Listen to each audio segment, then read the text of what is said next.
waiting. Welcome to BeCalmGameOn. Alright, Blizzard. So you still refuse to officially give us a Paladin. But then you drop this absolute walking cathedral of violence into Diablo 4 and expect us not to notice? Sure. Okay, welcome to Vessel of Hatred, where Diablo 4 finally lets you play a character whose solution to every problem is faith, steal, and excessive loot drops. And yes, it is exactly as broken as it looks. And here we go. From first fight, this class feels less like balanced RPG design and more like, what if God got bored and picked up a weapon? You're not dodging, you're not panicking, you're advancing. Everything on screen exists purely to be judged and then immediately deleted. This isn't a character that asks if you'll win. It asks how dramatic you want it to be. Manners?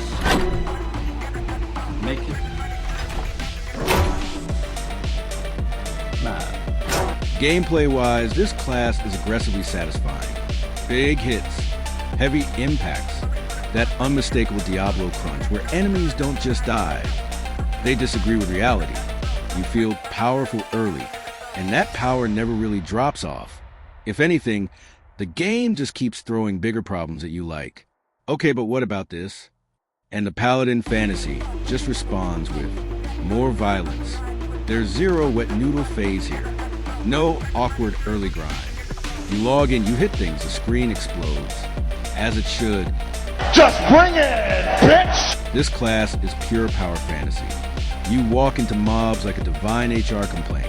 Crowd control, survivability, damage?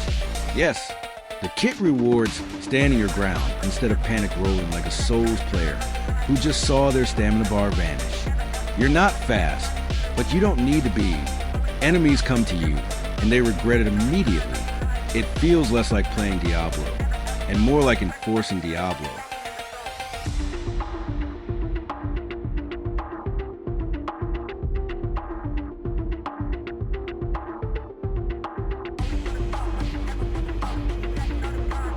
And let's talk about loot, because holy hell, this class prints items.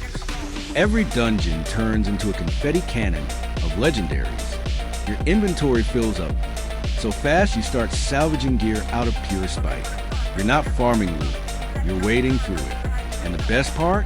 Most of it actually feels good to use. You're constantly tweaking, upgrading, and accidentally becoming stronger while just trying to clean your bags. This is Diablo at its most dangerous. Just one more run territory. Now, let's be fair. Is it perfect? No. Sometimes the power curve feels a little too generous. There are moments where the difficulty taps you on the shoulder, looks at your build, and quietly leaves the room. Boss fights occasionally feel less like epic battles and more like scheduled executions. If you're looking for high-stress, sweat-inducing gameplay, this class might feel like cheating, because honestly, it kind of is. Now, let's be honest. Sometimes this class feels too strong. There are boss fights where the difficulty briefly appears, sees your build, and quietly leaves the server. Some encounters feel less like epic battles, and more like scheduled executions.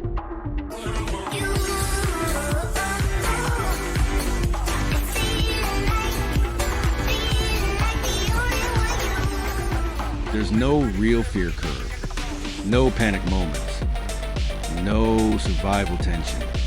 If you're looking for sweaty gameplay, this class feels like cheating, because it kind of is. I came here to drink milk and kick ass. And I've just finished my milk. But here's the thing, that's exactly why it works. Diablo isn't about suffering. It's about feeling unstoppable after a long day of being very stoppable in real life. And this class nails that fantasy harder than anything Diablo 4 has offered so far. It's fun, it's loud, it's ridiculous, and sometimes that's all the game needs to be. So yeah, call it Paladin, don't call it Paladin. Either way, it's powerful, loot heavy, and dangerously addictive. If this is the direction Diablo 4 is heading, I'm listening. Now, excuse me while I run one more dungeon. For loot, I absolutely do not need.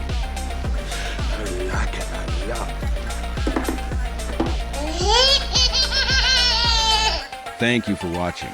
And don't forget to like and subscribe for more videos. Be calm, game on.